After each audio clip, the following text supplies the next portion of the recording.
Lacho ikwithola lapha ekhaya Jikelele mbukeli ke masifile sibulise kumakhaya kwindawo ngendaweni phula kuze nenisibukele khona kanti ngokuke singena kwisiyure yethu yesibini yenkqubo mhlambe ke abanye basibukele bexakekile bepakisha imithwalo yabo ngoko ke ingabe umlumko bukela ukuba uhlale nathi aba enkqubeni ukuze wazi ngako konke okwenzekayo kwindlela zeli kwaye ke njengokuba ke siqhubela phambili nanga ke amanye amanqaku bese sakuphathela wona kwiyure yethu yokuqala sithe kutyala amapolisa ali-1,500 kwiphondo laKwaZulu-Natal kanti ke siyenodliwanondlebe ngomba wokhuseleko ezindleleni kunye ke nokunikezelwa kwegazi siyabongoza mbukela ekhaya into yokubana thunakala isazele unikele ngegazi ewe kaloku umntu ngumntu ngabantu njimlo ukhalosa lubisi umadlukuthi mazipha umamshukuma Mbukeli isashosholozana manje ke inqola emasondosondi ekhaya Jikelele ihora lesibili ke leli ke sesiqala njengamanje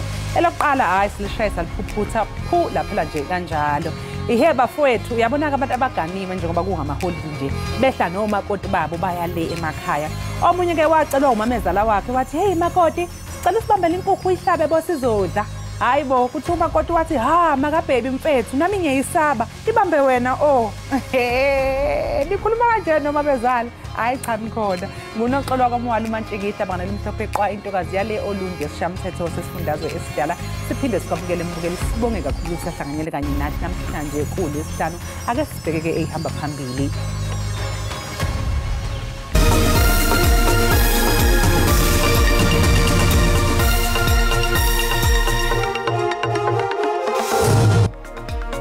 Kulindeleke ukuthi umnyango wezokuthutha kanye nesikhungo esibhekele imigwaqo kuleli RTMC wethule izibalo zesikhashana ezimelana nezigameko ezenzeke emgwaqweni selokhu kuqale amaholide.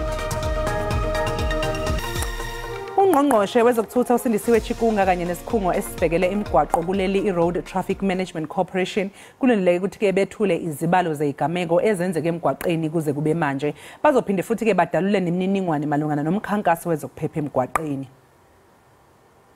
Umthamo wemoto emgwaqeni engothela wayeka njengoba namhlanje kuqala impela sonto kaKhisimusi nje iya ngokwenyuka kanti kuyaphithizela nasezikhumulweni zamatekisi ezweni lonke inhlangano yengamele ke osomatekisi kuleli Santaco ithi izikhulu zayo zizophuma ziyoqapha isimo emzileni yahlukahlukene uqinisekisa ukuthi abashayeli bathobela imithetho yomgwaqo iziphathimandla zomgwaqo zinxusa bonke abazosebenzisa imigwaqo ukuthi bacophelele Ungqongqoshe wamaphoyisa uJenene uBhekicele uthi umphakathi nabaholi bendabuko eindaweni zasemakhaya Eastern Cape kufanele ubeke eqhulwini ukwakha izigungu ezolisana nobugebengu emphakathini zibambisene namaphoyisa. Lamapolisa sanda qeshwa kulindeleke athi ibhazalala kumasipala ombhaxo Buffalo City esilulwaphulo umthetho kwelixesha leziyongoma.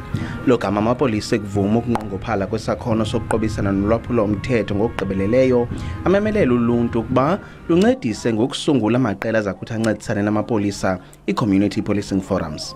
We've got 62 million South Africans and we've got about 187,000 police. So there'll be forever more. So inviting more communities and more CPF and more people getting involved, as we did speak with the lady that comes from there, that even if we increase the police and the van, we shouldn't push the communities back. We must forever work with them.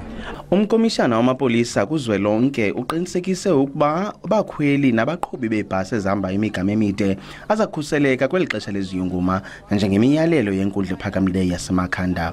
Le nkundla ityabeke umkomishana wamapolisa kazwelonke nowephondo ngokutyeshela imiqathango yenkundla yokuba kusungulwe icebo lokuqinisekisa ukhuseleko lwezibhasi xa zihamba ephondweni leMpuma Koloni. We are complying with the interdict. We will do exactly what the interdict calls us to do, no matter how difficult it is. But we will deploy, we will escort those buses, and on the other side, legally, we will take the matter to court with a view to also put our side of the story. Umphathiswa ucele ukwayalele amapolisa ukuba abeke phambili ukhuseleko lwamanina kwakunye nabantwana akhusela amashishini kwaye aqinisa ingalo yomthetho kulwaphulo umthetho lwenziwa ngongqevu. Ndingusidima Mfeku kwindaba ze-SABC eMonti. Xa sitsiba imida udubulo lwenyambalala yabantu eCzech Republic ushiya abali-14 beswelekile kwaye abangama-25 betshintshiselana ngeencwina esibhedlele. Amapolisa ayaxelela ukuba lo mfundi wayesingise ekhampasini ngenjongo zokuthatha ubomi bakhe. Amapolisa athi ebengena record lolwaphulo mthetho ngaphambili. Kuzoqhubeka ngonyaka ozayo kulalelwa kwesicelo sebheyili somliso solwa ngokudlwengula umelaphi wendabuko neminyaka engu-26 eKimberley eNorthern Cape. Amagqirha ebephume ngendlu eyokunika inkxaso omnye wabo athi ahlala enedyudyu. Bathi ukuba umrhanelwa anganikwa ibheyile angaphinda awenze lo mkhuba. Igunya abantu lezotshutshiso livumile ukuba umrhanelwa usemanxada-nxada enkundleni nalapho esaxoxa elinye ityala elikumila nje lokudlwengula imveku. Kulo nyaka uphelileyo ebekwajamelene netyala lokudlwengula elinye igqirha. Aba bantwana bethongo bamemelela ukuba umthetho uthathe indawo yawo. We'll continue to support our traditional healer, hence this matter is affecting us all. And we feel that the suspect must remain behind bars because the women are not safe out there. And if he's getting bail, he's going to repeat the same incident that he's doing. I feel he must stay behind the bars. The justice system must make an example with this guy because really we are tired. We are very tired. We are really in pain. Umrhanelwa usaqamele ngenqindi ngaphaya kwezitshixo. Kulindeleke ukuthi ikhomishana engamele ukhetho eDRC iqale ukwethula izibalo zesikhashana zomphumela wokhetho namhlanje. Kuphothuliwe izolo ukuvota kuleli yazwe nakuba ke ezinye izikhungo zokuvota zingazange zivulwe enhlobo. Lelizwe elikhungethwe ububha nendlala kepha elicabe ngamagugambi wayo lisingathe izinhlobo ezine zezinketho. Abavoti bebekhetha umengameli, amalungu esishamthetho sikazwelonke kanye namalungu eyishamthetho zezifunda ngokunjalo ke namakhansela. Umengameli wokulelazwe ophethe izintambo zombuso uFelix Tshisekedi ufuna ukukhethwa ihlandla lesibili phezulu kokugqoza ke ekukhuleni komnotho, ukuntuleka kwemisebenzi kanye nokuntenga kwamandla emali eDRC.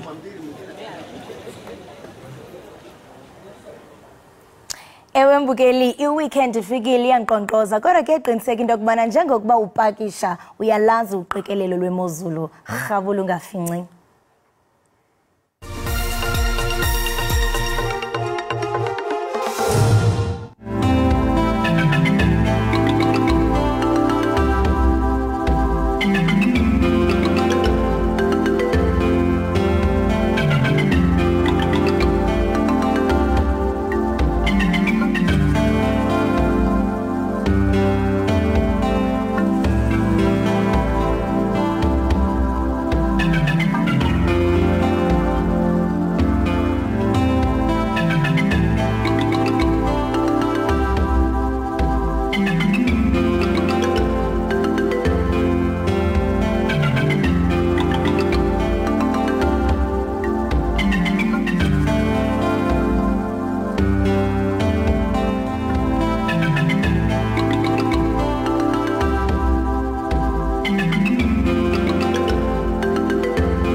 Ewe kaloku mbukeli uyaqonda into yokubana sikuphathele indaba nje kuphela kodwa ke sinemvumi eziqinisekayo into yokubana jonga inhliziyo yakho iyafudumala. Sisamphethe ke kwakhona uSenzo Africa, ingoma yakhe ithi bambelela bambelela mntasekhaya. Andazi into nefuneka uyibambelele kodwa ke sizamva. Senzo, qongale lakho.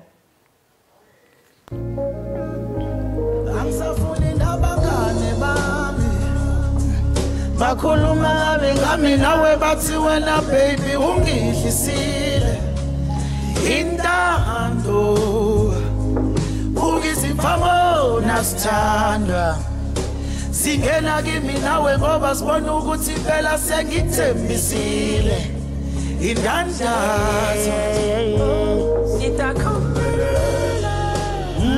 ngizobambelela nami nitakombelela ngizobambelela nami nitakombelela ngizobambelela nami nitakombelela ngizobambelela nami inhliziyo yami ibuswa nguwe mina ngithi impilo yami ngiyazinikela kuwe sengithi ngeke ngiphile ngaphandle kwakho wesithando sami ngithi ngeke ngiphile ngaphandle kwakho babethi ngeke ngibe umuntu ozongenza ngibe nomuntu ebantwini mara bathini masengena ngesitufuze esinjengawe okababa umuzi uvusile ngawe mina ngimile nawe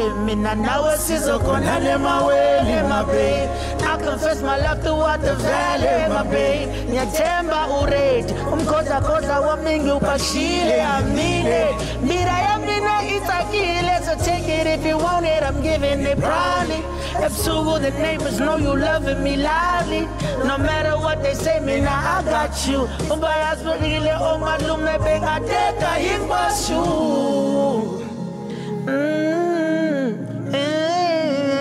ngizobambelela nami jitakomerera ngizobambelela nami ngizobambelela nami jitakomerera ngizobambelela nami.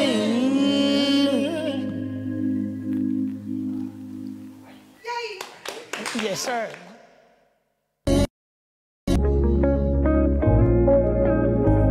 Angisafuni nabangane bami bakhuluma ngami nawe bathi wena baby ungihlisile. Enkosi kakhulu ngokuhlala nathi nisasibukele apha ekhaya jikelele uyasibe sosanji uyaliva elogwitsho ewe kaloku mbukeli simbonile edandatheka apha kaloku kwiqondo yalalapha ekhaya jikelele esinikeza umculo othambisa inhliziyo zethu uyatsho ke mbukeli into yokubana waqala ukucula ngonyaka ka2005 phakathi kwengoma mbukeli athe wazicula ingoma ethi bambelela ngoma leyo ke ethandwe kakhulu ngumzantsi Afrika sebenziseke nemvumi ngemvumi kodwa ke mbukeli onke siza kuva ngaye sele sindwendwele ulapha kwidesika yalapha ekhaya jikelele senzo masikubulise sikwamkele enkqubeni unjani ngiyaphila njani sisi ngiyaphila nami nelizwi lakho lafana ncakasana neli ubuliperforma phaya hayi ake sithi nje ukufana kwamazwi umuntu oyedwa vele beperform uyaphila kodwa siyaphila njani ekhaya siyaphila nathi ngaphambi kokuba sihlabele emgama ndiyafuna uqonda into yobana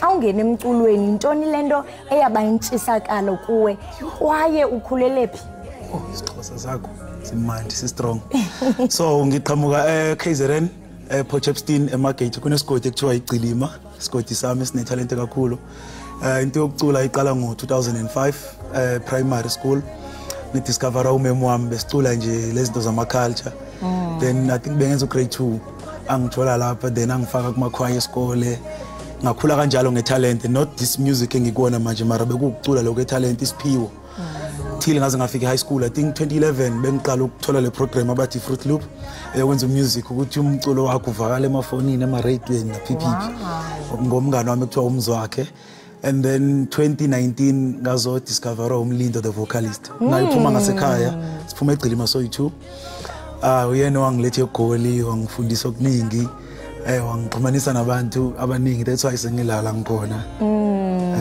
Wow, what a beautiful journey. And ukhankanya into ebaluleke kakhulu into yokubana ngelaa xesha nanizamazama naniqonkqoza kwi-radio stations nifuna into yobana umculo wenu udlale ngaphakathi. Ndiyafuna uqonda because now it's years later and siyaqonda into yobana lukhona utshintsho apha kwi-music industry nendlela mhlawumbe yokumakhetha. Ungathi wena kunjani kuwe, ungathi kutshintshe njani comparing kwelaa xesha uzawuthi kangoku? So ekuqaleni umuntu esaphanda esahlanganisa besambe so mina la ngikhulele khona bekunama radio stations ayi2 nakhona bekude nasekhaya thina besidla imbuya ngothi asibone maqaphuna kusale bekunzima ukufinyelela ezitula sinamali yokugibela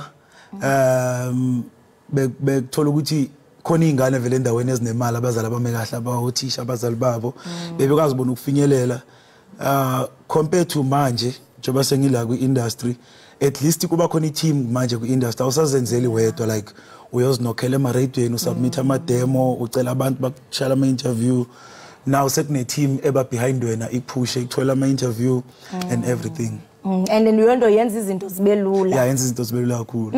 And ukhulela kwakho emakhaya uyatsho ukuthi nanidla yoxolo imbuya ngothi kodwa ndiyayiqonda into yobana intsokolo leyo ukhulela emakhaya kulanjwa kungekho mnandi. And we know abantwana basemakhaya you know banamaphupha bafuna uze egoli mhlambe omnye uneminqweno yokubana ufuna uvele eTVini ufuna uactor ufuna ucula. And for you njengokubusisha into yobana indlela ibingalulanga wadibana noMlindo the vocalist nabanye abaninzi abathe bakunceda.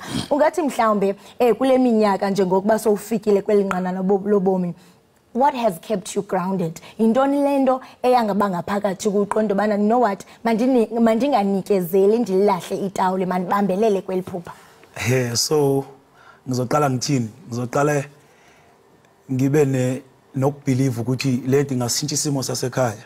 So mina ngikhuluma bengekho but ubuyile beka ngekho waphinde wabuya then ubuya ngoku sowuthe qam no ubuye ngisakhona nje ekhaya and then washeshe wangishiya ke emhlabeni I think benga grade 9 so into engigcinile ngiqhubeka ngiyibambe lento ukuthi yazini benginawo lento ukuthi because nami bengibabona abacula iTV abanye beshintsha izimo zasekhaya ngayo imali abenza umusic angilethanga imali ngilethwe italent but at the same time ngoyitalent siyazi abadlali bebhola bayakwazi ukushintsha izimo zasekhaya so iphupho lami bekunami ukukhipha umama kulesimo kade kusona nefamily yami yonke siphume endlini yodaka kodwa kuthiwa noma ngabe izindle zodaka kusekhaya kodwa bengifisa nami ukuthi uma abe nendlu yestina uyabona. So ingakho ngibanjwe imikhuleko yakhe ebehleze ukukhulekela ukuthi ngiphumelele because bengingafuna ukugive up if bengigive up bezophoxeka uyabona. So ngaqhubeka ukuthi nami ngiyafuna ukubeka istina la ekhaya kube nokhonkolo kube nento ezithile ungathi makunetha silale sime ngeenyawo uyabona. Yeah ilokho nje kumgcine kakhulu imkhuleko nokuthi ngishintshe isimo sasekhaya. Wow, ndiqinisekile into yobana ngenene ulilitha lelanga kubantu abasuka kwingingqi yakho because nomnye umntana okulandlu yodaka uthi xa ekujonga qonda bano usenza uyenzile nami ngayenza lento. Masingene kumculo wakho ke ngoku ndiyafuna uqonda into yobana umculo wakho because nizama ufikarisha igenre yawo ingaba yi-afro pop khona ingoma zothando ukhona lo muntu okukhipha busy ne othandweni kwezi ngoma zakho? Yeah nginayo umuntu futhi ngeke ngithi mangibhale ingoma zothando ngibheke relationship engikuyona uyabona bese kuphuma ingoma so mina ngibhale kakhulu ngibheka isimo esikusona then kuphuma umculo because ngilo mculo ongabhali kakhulu ngamanga angithanda ukucula ngeimali nezimoto like rich nigga what know those things. Ngithanda umculo wento efundisayo like ingoma yami ithonga lami ikhuluma ngejourney yami yobizo i-calling enginayo and all those stuffs. I-calling yoculo kanye i-calling yomoya. Ubizo lomoya because ngikhule ngaphansi kwefamily yomoya. Bese kuba I think iyona lesiyibona la ku screen kubese kuba iyona ibambelela besiyenza nomfowethu Maraza iyona ikhuluma kakhulu ngothando kubambelela ku relationship iyona ithonga lami lena. Wow. Wow. And I mean, you mentioned something interesting because I mean, siyabona kakhulu imvumi zalapha ekhaya into okubana baye besamkela ubizo lwabo lomoya. Nakubeni belamkela iphinde futhi bekhona ukungcoliseka okukhona uqondo banga ungathi isabu fashion ithizeni. Ndiyafuna into abantu uqonde because wena ukhulele emakhaya nokeke umuntu okhulele emakhaya singathi simthembe. Ungathi mhlambe usebenzisa njani mhlambe ubizo lwakho lomoya nomculo wakho zihlangana njani ezo zinto?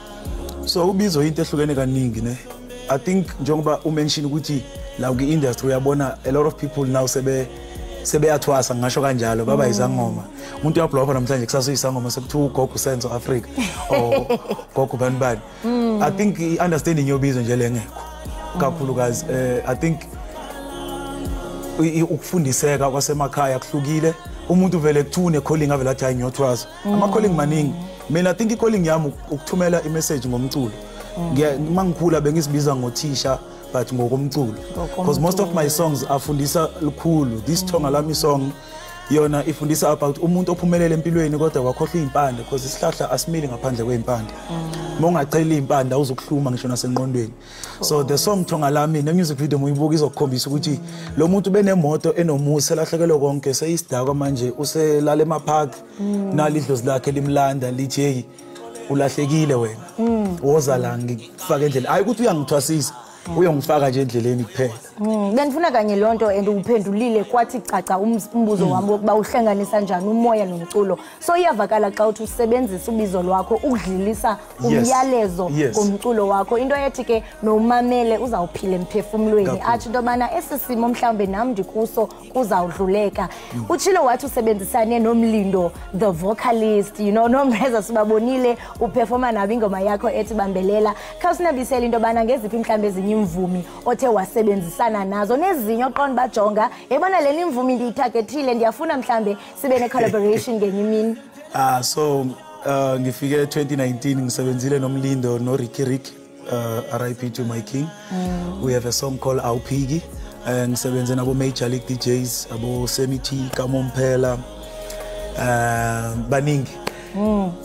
baningi futhi engifisa ukusebenza nabo kakhulu kodwa ngithanda ukusebenza nabantu abazo understanda lesimo engikusona ngokomculo mina most umculo wami engwenzayo ubased kakhulu ubizo imfundiso yobizo ubuntu nokuba umuntu omnyama I think uGrotman Lam elingiinspirishe kakhulu uSjava nabo Big Zulu abolandlonkulu leyo community I think iyayi understand lo hlobo lomculo engwenzayo and then ngiyafuna futhi ukushaya nama feature angaphezulu moya unyuka nje ngeAfrica ko Nigeria na kwaXhosa ndiyayiva kwezimvumo zibalayo awubizi kwaXhosa yini senzento ukhona umfana engizosebenza naye bathi Ula Rocks he just dropped a song noSjava mfana wase Cape Town nomXhosa siyaxoxa nengoma esizosebenza phezulu kwayo so nawe ngiyangena ngabini yabo please enkosi sibamba ngazibini ndiyafuna uqonda ngoku nguDecember i-bookings ziya lena le and kukhona into endiye ndayiqaphela wena Senzo especially in the music industry you know ufumanisa into bana kune event ethile kubizwe i-artist the alcohol consumption ihange indlela esisimanga and siyibona kwi-artist siyakhumbula kwixesha lakudala into bana mhlambe utywala sasingaboni kwase TV uqonda ba into efihlwayo but now iye inorm and ngoku singena kwixesha leholide and ufumanisa into bana abantu bayabhubha nasezindleleni ungathi mhlawumbe with the evolvement of music industry the alcohol consumption ngaba kwenzeka ntoni kanye ngaba siyinormalize nyani utywala and kumuntu mhlambe okujongayo nawe uperforma ngapha you are high usetywaleni what is your take nje kulonto abanye bathi ngile nkunzi engakwazi ukubhekana nezinye engadlile like bathi angikwazi ukungena stage ngiphefumela abantu ngingekho la or whatever they call it kunama drugs afakwe emakhaleni angizazi ke mina lezo uyaziva ngendlela angikaze ngiyibone ngisho kuyibona le impupho emhlophe ngingathini ngale nto yotshwala ukucasha bayacasha nje behind lona angeke ngisitabe ko talented but ngathi amahloni bafihla amahloni bacasha but ngendlela esedliwa ngakhona it's a norm sekunomali angifuna ukukhuluma kakhulu ngalo ngoba ngoloza amafans amayaphuza wonke so ngathi konke ngikusho fanele ngiqaphela amazwi uyabona kusasa ngoba ngitrend kuthiwa lona wathi asiye kutshwala nobody kaloku ufuna ukuphela amazwi ngingathi nje singicela sinciphiseni kancane mina ngiphuma ngiye emathavela ngiye emaclubini ngihlala endlini makukhona lokho okuncane ngifuna ukukushaya and I'm so glad ngisayine kwi-record label yami currently engisayina khona i-Jay-Z Records mangifika khona ngijoyine I think sekuna 3 months kunemgomo nemibandela eshayiwe bengiqala ukungena whereby they like no alcohol studio no alcohol stage no alcohol nje at all kuma event you are allowed ukuphuza nje kini kuphela or kwakho Okay, so mhlambe if nga-regulator imithetho zi-promoters and also record labels, not to say bayavalwa but kuncitshiswe. Yes, I think ama-record labels iwona kufana adlala indima enkulu kuma-artist wawo when it comes to ukonsume utshwala kakhulu. Because ngibone ngasekhaya, angeke ngisho I was the first person to own ihabli ngasekhaya. I came nehabli the other day, and then mase ngibuya, a lot of kids sebefuna amahabli yabo. So ngizothini ingane or ama-fans wethu ziyathatha kuloko esikwenza uthina ama-artist. So ngingathi ama-record label owners akakakhulume nama-artist ahlisele kakhulu because abantu abaningi ayathi ayi mina ngizohla isavana because ngiyibone kubani bani. Singabizi nje nalamagama wazi. Okay, ngiyaxolisa ukubiza igama ningixolele kaSavana. Ngizophuza okuthile because sengikubone kubani bani uyabona.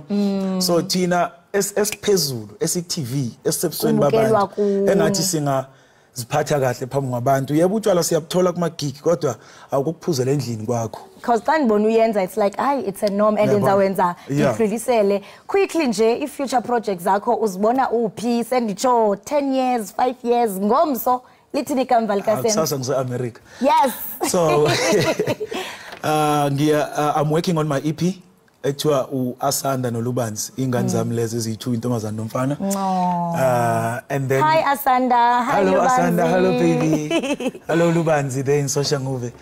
So ngisebenza ku-EP enengoma ezi-8, enye yezingoma kade ngiperforma la nobhuti wami uMaraza ina noDonald ngaphezulu. And then izoba inengoma ezi-8. Ama-gig asekakhona siyasebenza kumanje nje ngizobe ngise-Potchefstroom kanzima kwe ngizobe ngise egama lakhe ngizobe ngise Fosloras ku Obriqwana une-event enhle nje. Future yami izoba bright kakhulu from now on. I've been in the industry since 2019. So 2019 to 2023 bekuyisikole kumina bengifunda how to run the game, how to be in the game. Sengifundile, I think I'm ready to take konke okuzayo manje. 2024 bezwa ngama ngisezwa ngabo. Yes, that's the spirit. And ulibele ukuthi into bana part of your future plans kukuba eqongele ekhaya Jikelele. If future kaloku it can be the next second, the next minute. Siqine kakhulu. Hayi inkenza usithotomalisa. Yeah.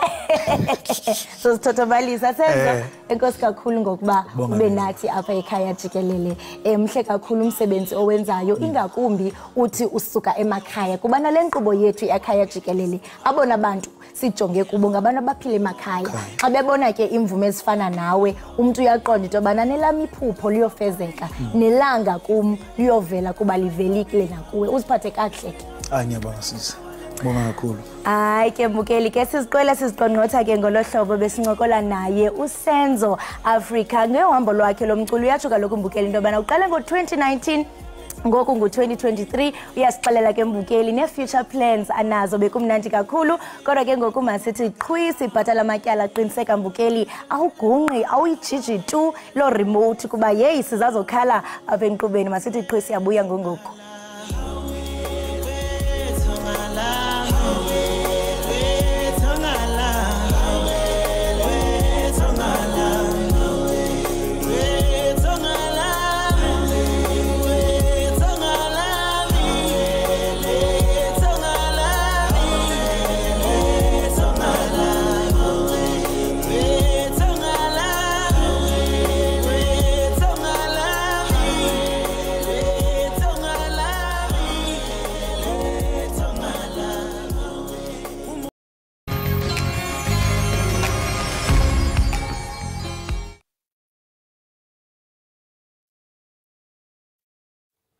Siphinde sikwamukele ke mbukeli lapha ekhaya Jikelele. Umatikuletsheni isikhathi esicindezela kakhulu ke mbukeli ebazalini kanjalo ke nakubo abantwana. Ngingakho ke nje ke mbukeli ngalesi sikhathi kuunyaka wokugcina ke esikoleni samabanga phezulu kuningi phela kuye kube sengcupheni ke kubafundi. Nakuba iningi labafundi bebanga le-12 lizobe ligubha ukuphela kweminyaka engaphezulu kwe-10 lifunda. Abanye ke baye bacindezeleke ngesikhathi belindele imiphumela yabo yokugcina ezokhishwa ngomasingana. I-South African Depression and Anxiety Group iSADAG ngamafuphi ifezeke ukuthi ivivinyo zebanga le-12 zifaka ingcindezi enkulu kubafundi abaningi. Ukuxoxa ke nathi kabanzi ngalezi inkinga ezinzima kanjena sixhumana ke noDr Zipho. Dokotela sekubingelele sikwamukele ke lapha ekhaya Jikelele. Sibonga kakhulu ngesikhathi sakho. Ngiyabingelela msakazi, ngiyabingelela nabo bonke ababukeli ekhaya Jikelele. Dokotela kube uhambo olude kubafundi bebanga le-12 kanti sebeze bafika ekugcineni kohambo lwabo lwesikole. Kodwa mangabe kufanele ukuthi bajabule baye babe nokhwantalala ama-depression, ngabe yini lena edala lokhu kukhathazeka kungazeleli kwabafundi bethu abenza umatikuletsheni? Ngingathi nje kuyisikhathi esibucayi kakhulu. Kuyisikhathi vele ngokwemvelo kufanele ngabe isikhathi senjabulo ngoba usubona ukuthi hayi yonke leminyaka ngisebenza kanzima sekufika ekugcineni. Kodwa ke futhi bese ufikelwa yilolo valo ukuthi ingabe ngempela ngizophumelela na. So yenye izinto lezi ezingedala ukuthi abafundi bazizwe besaba beba novalo ukuzibuza ukuthi ngempela seyiphelile yini le ngxenye yempilo yami noma kungenzeka mhlawumbe uthola ukuthi angiphumelele kanti sekumele ngiqale phansi futhi ngibuyele emuva. Nokunye ke futhi engifisa ukugcizelela ukuthi kuyisikhathi soguquko lokho esikubiza nge-transitional period. You know, uqeda nje mhlawumbe ugrade 7, ugrade 8, ugrade 9 kanjalo uyazi ukuthi usasemkhakheni owodwa ukuba sesikoleni.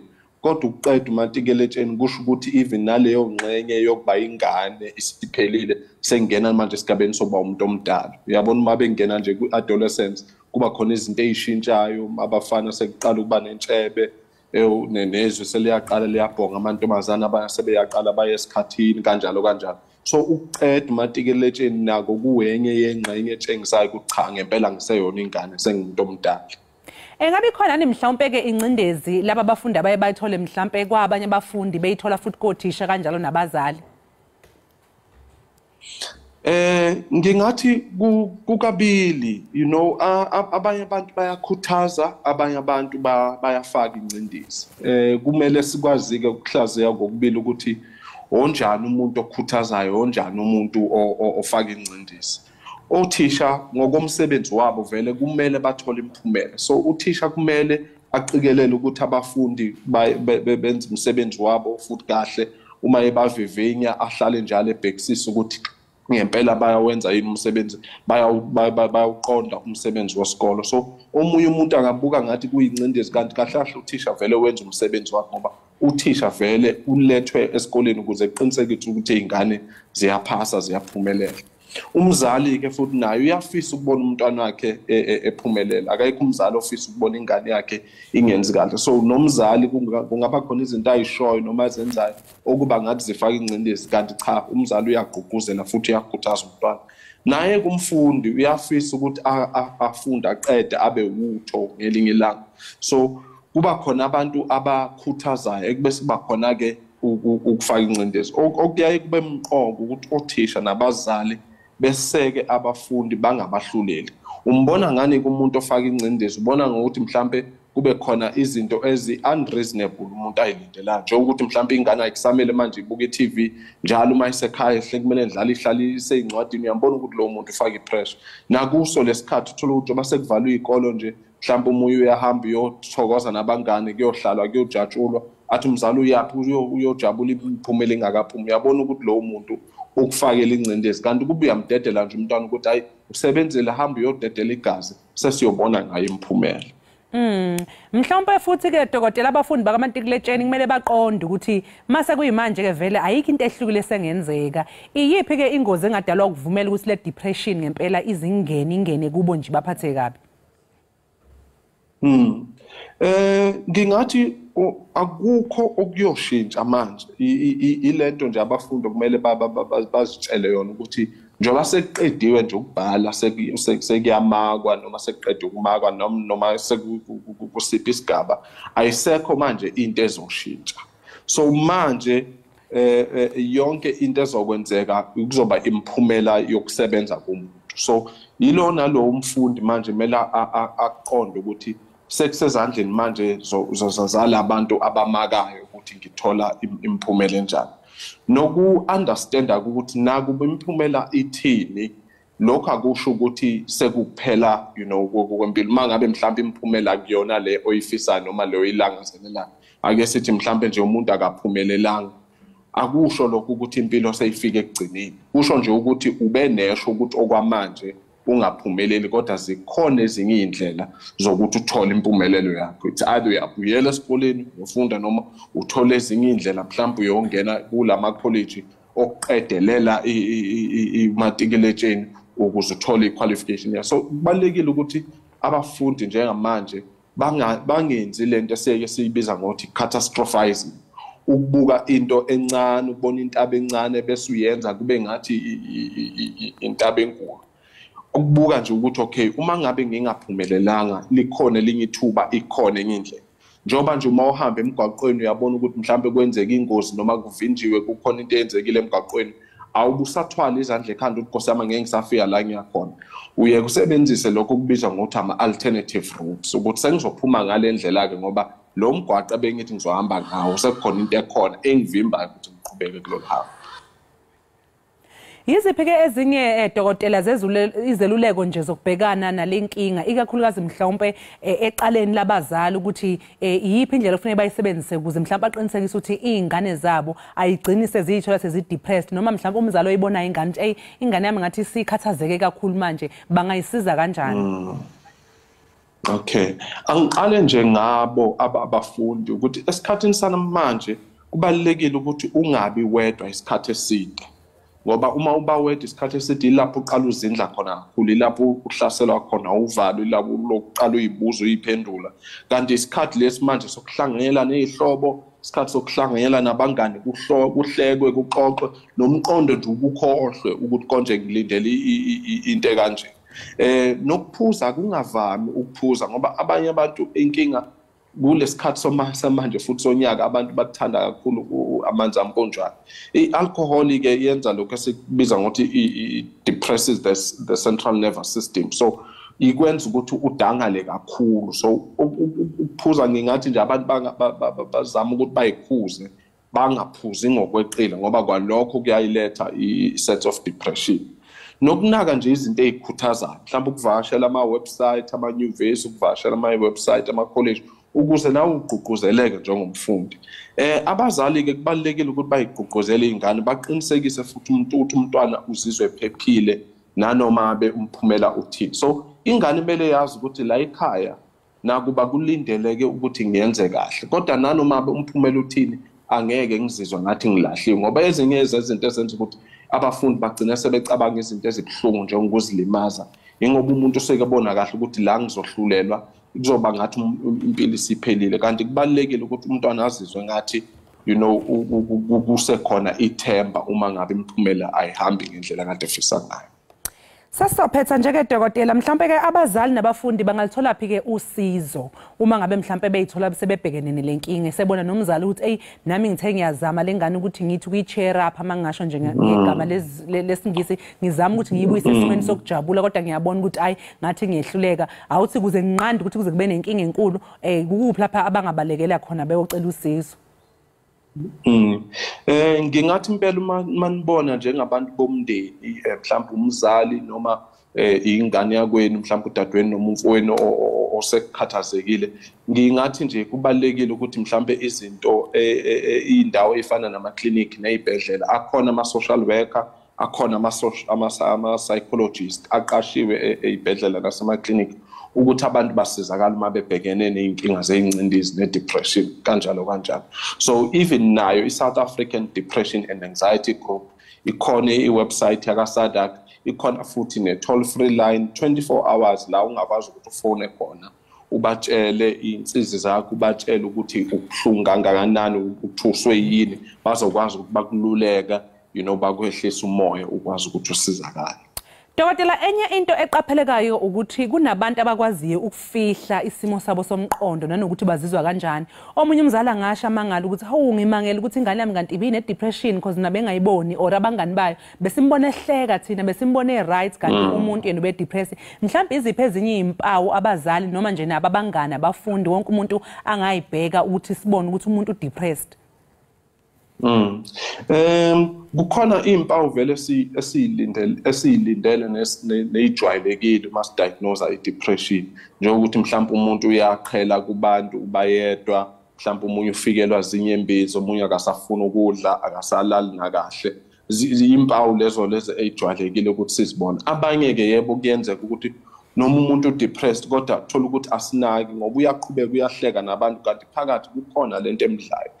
ngiyaye ngithi mina kubalekile ukuthi umnake umuntu ukuthi usayiyo yini lento omjwayele ukuthi ayiyo ngoba umuntu the moment umuntu acts out of character ila ubona khona kahle ukuthi kukhona into engahambi kahle la mhlawumbe besimazi ukuthi umuntu mhlawumbe ophaphile kodwa usenako ukuthula isikhathi esithi noma umuntu othulayo kodwa usewumuntu osefuna ukuzama njalo ukuthi yena ahlekisa nandise so sekumele ubuke lapho kwenze njani kulomuntu bese uyambuza kubalekile ukuthi umuntu umbuze ukuthi uzizwa kanjani futhi abanye abantu into abayeke bayisabe nokubuza ukuthi umuntu uyafisa yini mhlawumbe ukuthi azilimaze kubalekile lo mbuzo ubuze ukuze umuntu angaboni ngathi lo mbuzo lo uthabu noma ucabanga leyo umcabango leyo ngathi mhlambe khona into engasile ngawe ngoba mawuthola lelo qiniso usuyakwazi ukuthi umuntu umsize ukuthi athole indawo zokusizakala. Sibonga kakhulu ke dokotela ngesikhathi sakho sikufisele usuku oluhle. Ngiyabonga kakhulu nami. Mbukeli lo besikhuluma naye udokotela uZipho Mhlongo besixoxisana naye mayelana nalesi sikhathi sonyaka ikakhulukazi ke kubafundi laba bebenza umatikuletsheki ukukhathazeka kwabo njengoba belinde imiphumela ukuthi ke iziphi impawu ngayibona nanokuthi kunganqandwa kanjani ukuthi bangagcine beyithola besesimweni lapho sebekhathazeke kakhulu bagcine ke sebethola ukhwantalala njengamanje ke mbukeli sothi nje ke qu 8 olo emva kwemzuzu siyabuya.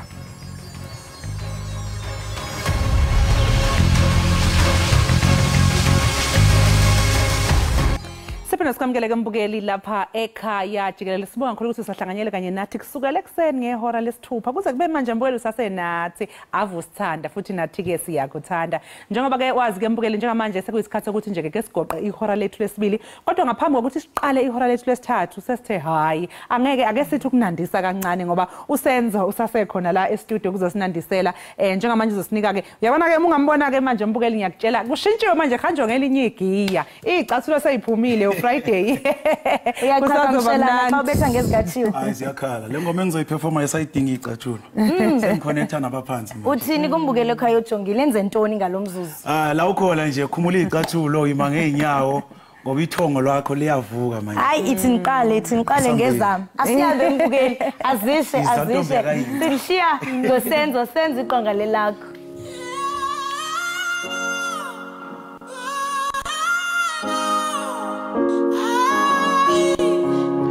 Umoya wami phela ba Ihliziyo yami kupha makhala Uthando lami seliphelelwa amandla Wethonga lami Wethonga lami Wethonga lami Wethonga lami Wethonga lami Wethonga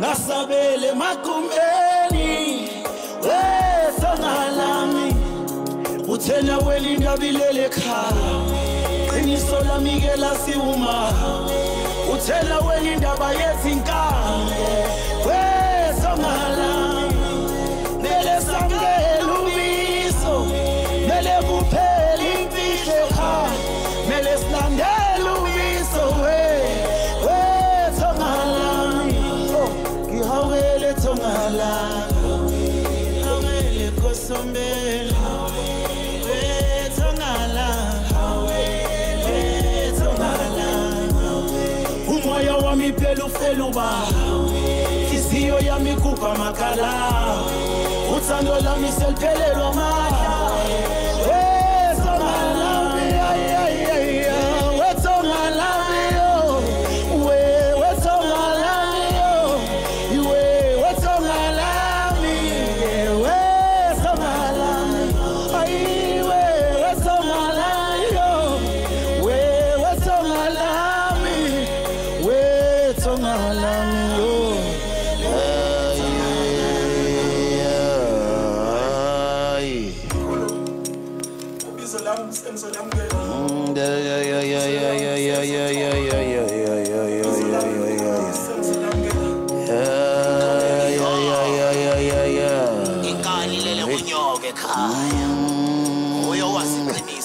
vele wamngena ngesikupha yona ikhehla lami selikhulumi nomoya wami phela sawuxolile isiyo yami phela sayitolile ngoba ikhehla lami phela khulumile nomoya wami phela ishabale nomoya wami phela sawusobile isiyo yami phela sayitolile umoya wami phela ufeluba isiyo yami kupha makala uthando lami seliphelelwa amandla wethonga lami hayiwe wethonga lami wethonga lami wethonga lami wethonga lami wethonga lami wethonga lami